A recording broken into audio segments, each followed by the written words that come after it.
Lalo na ba sila yun? Hindi, may lahi yung lang African. Kaya nang itim. Ninervyos. Halo, titingnan ko. Bago meron ano? Okay. 20. 30. Oo, kawawa ka mama. Bitay eh. Bitay ang nangyari. Hindi na, Primo! Nasunog na pala eh.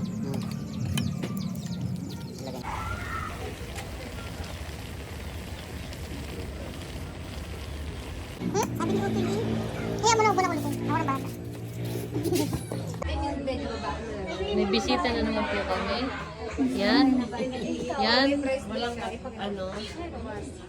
Ito yung pamilyang bukas lagi ang pinto. Kasi walang gate. Kasi wala po kaming gate. Kaya anytime, anywhere, pwede pong pumasok. Susunod po, papalagyan ko na ng gate yung aming daanan. Dali! Oo. Ubo. Nabuko doon na sa mga pwede. Maling! Iba! Tapos na! Malapit na tapos! Dinosaur. Dinosaur. Sor. Ayos na! Kasi mali pala. Nabuko din sa uwi. Nabo. Kurdo. Baka daw ba yun? Oh, tapos na. Ayun. Tapos na! Dinosaur?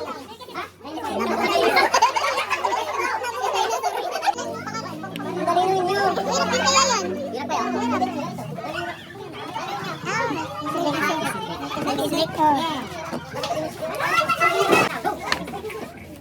Mahal! Hindi mo naman kinuha yung mouse dyan sa Ano? Bit cement? Vietnam? Bit cement? Nebo? Ano naisip mo? Steblik? Steban? Steban? Yung iba po may dash. Halata naman po yung dash kasi sulat lang po yun ang content. Hoy! Ilusyon nga lang, ang dami. Pero this. May sobra ba daw? Ay, sobra. Nasakyan. Kahot. Baka dash yan. Dash na naman yan? O dash, dash. Karim. Sakto yan. Karim. Kapagkarin ko. Karim. Walang sobra. Karim yung letter K ng Karim, no? Karin mo, tama karin mo. O, tama na. Ayos na. Ano ba yan? Kasama ba yan? Sigurado ka? Karim, no? Kasama ba yan? Sigurado ka? Dash daw po. Sigurado mo? Wala. Mali. Invento kayo. Kasi yung kanina pangalan Karen Hapok sa inyo. Kaya Karen mo ngayon. Anyway. Ano yan? Ano? Samson? Arka yan sa karoon. Patatalakay natin yung nakaraan. Ito ni Arke. Kung siya ay nakipaglaban gamit yung sa 1,000 tao pinatay niya. Ano yan? Inom siya ng tubig. Ano yan? Umiyak naman ng bingo. Kanina pa kanina. Ay, Samson. Ano yan? Samson. Ano galing yun? Kaya niya guys. Art na naman? Yan. Hindi. Lagyan mo sa akin. Tawag. Lugar daw yan? Lugar daw yan? Sabi Jay. Kailan? Anong pangyayari? Sabi ni Tito PJ Samson. Ano yun?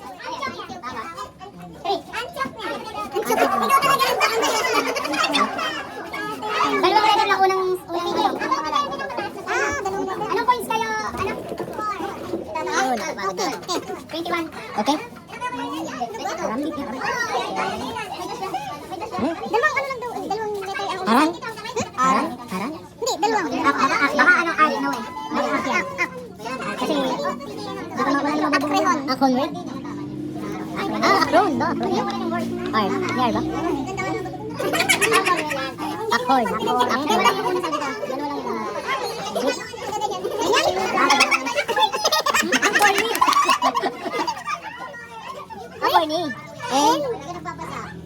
Enhor? Enkore? Enhakore? Enhakore? Yan! Gusto ko yan. Yan po siya naman ang tubig. Enhakore? Tinawag niya Enhakore yun. Wala ko sabi, hindi naman lang. Hindi tayo. Pumili ba kami ang pizza? Ang una po ay si Brother from Conception Congregation. Ako ba na ikaw? CJ muna daw, CJ. Panalo. Mo ko na doon, open yung sarili dapat.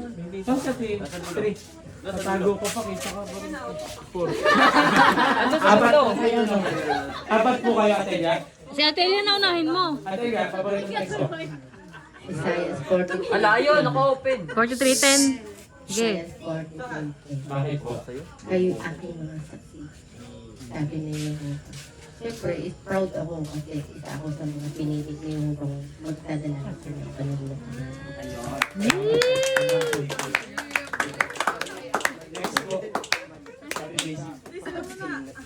Nag-iisip pa si Daisy. Sige, ikaw na. Pakilala mo na. Jail. Nakakita na po. Favorite color? Favorite color? Yung favorite text ko po yung nasa Jeremias 20:11. Sabi kasi dito, kasama ko si Jehovah na gaya ng nakakatakot na madidigmat. Sinabi niya yun kay Jeremias kasi pinanginan siya ng loob nun. Nung magbibigay siya ng babala sa mga Israelita. Tumutulong siya sa akin ngayon para pag pinanginan ako ng loob, kapag yung matagpuan natin sa territory ay parang, hindi naman nakakatakot, pero parang gano'n.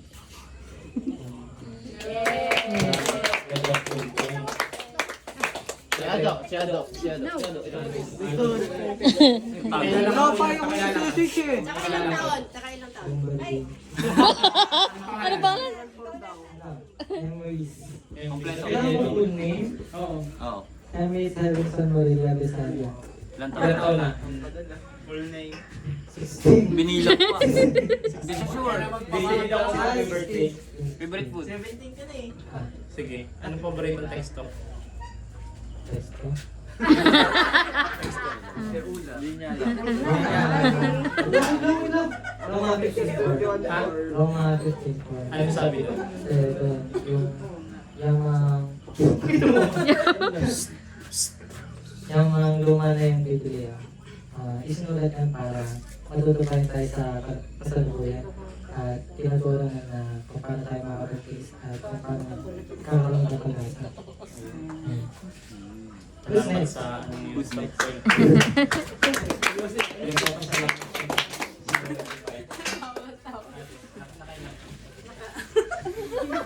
sa pakilala po muna. Wala ka po. Parang kung meron eh. Nabukol po ba? Di pa naman ate. Di pa naman amoy. Ako po si Ace.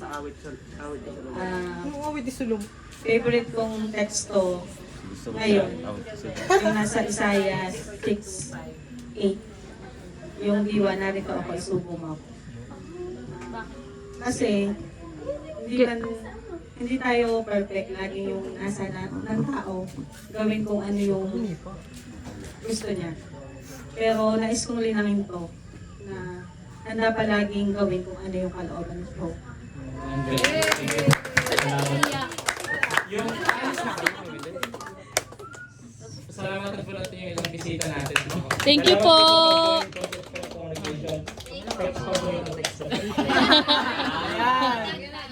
Wait lang, hanap na ako ng text. Ano ang text to? Genesis 1:1. Genesis 1:1. Wala tayo dito kung wala yun. Ay, seryoso? Di ba joke? Sige. Pero same din nung sa akin teksto, yung kay isa 6'8 din. Kasi...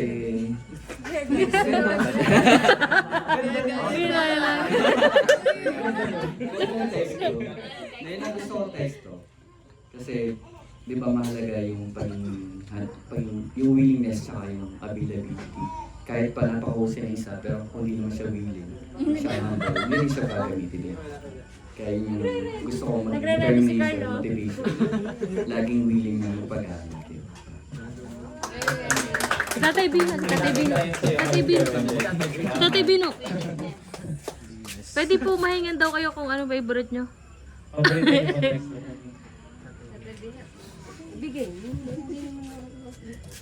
yung teksto. Paborito yung teksto lang tayo. Wala po pong Akin na ako ititituloy. papakilala ka muna. Hindi ka nagpapakilala. Talo na. Check ko lang. I-confirm ko lang. Sige. Yung kapatid. Yun. Mamaya may nangyari. Si ano? Si Lester. I-confirm ko lang din. Shortcut pa lang. Ano kayong paborito mong texto?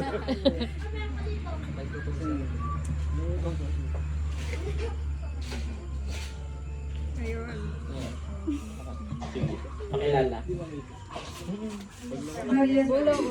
Ilan taon na po? Taga saan po? Sige. Paboritong texto. Yung favorite ko po yung bilang 1324. Kasi po binanggit din yung lugar na nabak ng Escol. Doon po kumuha ng pupul ng ubas yung Caleb, yung labindalawang tiktik, para iuwi nila dun sa mga Israelita. Parang yung ubas na yun, parang kumbaga ginamit yun ni Jehovah. Parang yung purpose ni Jehovah, bakit niya parang sinabi dun sa mga tiktik na mag-uwi ng ubas. Kasi para patunayan ko sa mga Israelita na safe ang pumunta dun sa lupang Panginoon. Para patibayin yung mga Israelita dun. Parang yung lugar na yun, yung nagbak ng mga Escol. Parang ngayon, para sa akin, pumutukol siya sa mga spiritual food na makakapagpatibay sa atin lahat. Parang yung ubas na yun, pwede natin gamitin para patibayin yung iba. Pero pag tayo din, kailangan natin ng pampatibay, i-recall din natin yung mga spiritual food na natanggap natin kay Jehovah po. Gandang punto. Salamat. Lalim! Lalim. Assurance. Pwede yung kalita na po.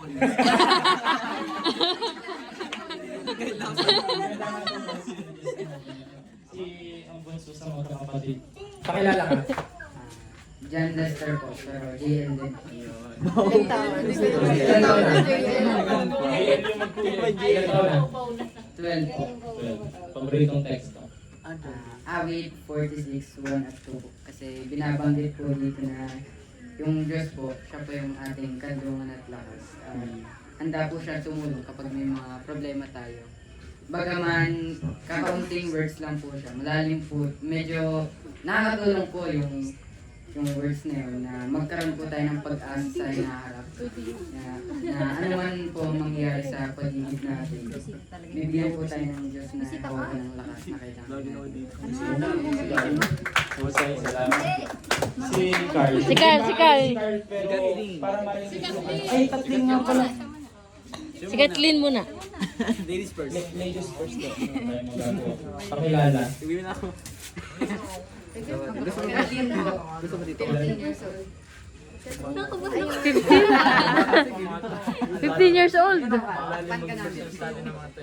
Yung favorite ko pong teksto, yung nasa awit 34. Wala pong specific na verse na gusto dun, yung buong chapter lang. Kasi parang ginamit po yun sa assembly. This year lang, unang CA. Tapos nagustuhan ko po siya kasi paulit-ulit na binanggit po doon yung mga words na tutulungan o ililigtas tayo ni Jehovah sa lahat ng bagay, sa lahat ng problema natin. Parang naging rin po yun, answered prayer sa akin noong panahon natin. Kaya napatibay po kami na lagi lang magtiwala kay Jehovah, paubaya sa kanya lahat. Salamat. Si Carl. Pakilala ka muna. Carl Casabe. Ilan taon na? 15. Ilan na bulok?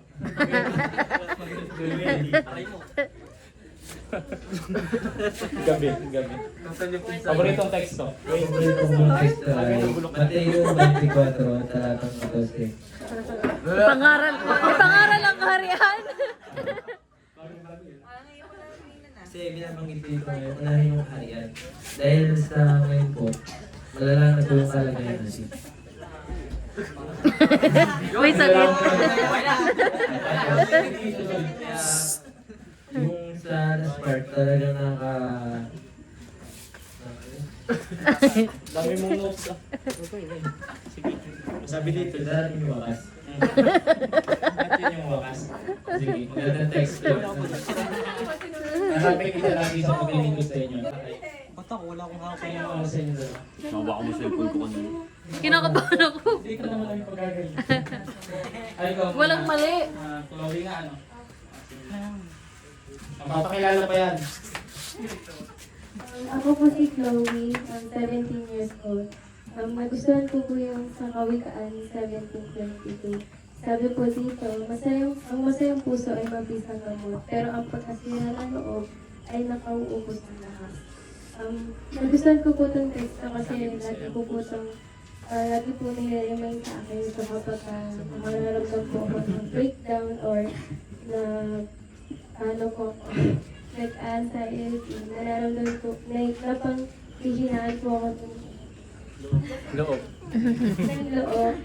Malaking tulong po ito sa akin sa araw-araw at hindi ko na iniisip yung problema ko kapag masaya ako kapag iniisip ko po yung iba. Ano yung ginagawa mo para sa maya? Additional question. Ano po, nag-focus po ako dun sa mga sa iba po or sa mga kaya ko pang gawin. Salamat. Next, si Kyla. Kyla Estrada. Pakilala. Ako po si Kyla, 18 years old po. Yung favorite text ko guys, yung sinagot ko po ito kahapon, yung Isaiah 41:10 po. Kasi isa talaga siya yung nakatulong sa akin. Sabi ko doon, huwag kang matakot dahil kasama mo ako. Huwag kang mag-alala dahil ako ang Diyos. Papatibayan kita, oo, tutulungan kita. Talagang aalayan kita sa pamagitan ng matuwid kung ano ka man. Kasi po dati, talagang nagtataot po talaga ako sa sarili ko po.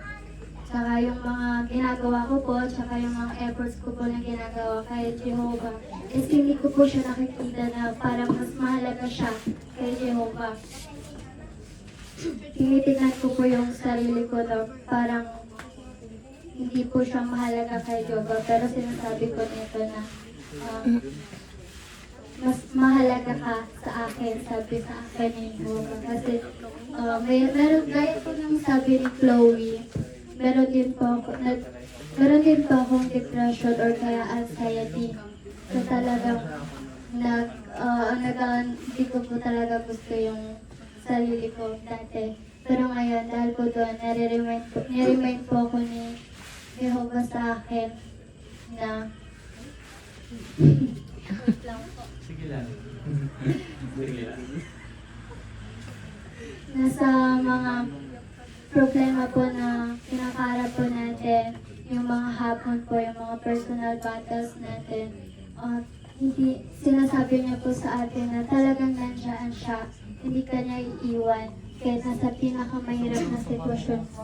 And ayun po, napatunayan ko yun kasi naramdaman ko po yun na pinakita yung sa akin ni Jehovah siya mismo nung mga time po na talagang ayaw na ayaw ko po talaga sa sarili ko. Umiyak na po ako kasi po dati ayaw ko po talaga dito sa religion na to. Kasi nga, parang akala ko po dati talagang strict siya. Strict ko yung mga turo na parang hindi mo mararamdaman yung saya. Kasi po maraming bawal, ganyan. Pero na-realize ko po ngayon na ito po talaga yung totoo. Nung nagbibigay ko ng totoong saya at kagalakan.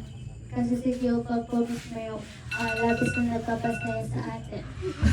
Ano, 10 minutes? 20 minutes na? 20 minutes?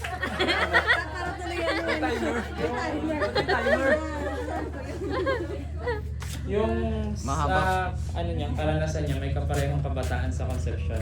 Ganda yung text niya. Pwede niyo tingnan. May naisip na si Mario na compatible sa kabataan. Sa congregation. At ito na nga po sila. Mga 5 a.m. group. 5 a.m. na natutulog. Oo, matitibay to mga to. Buhay na buhay. Meron dyan. May exam niya na ako. Nakawan niya yun.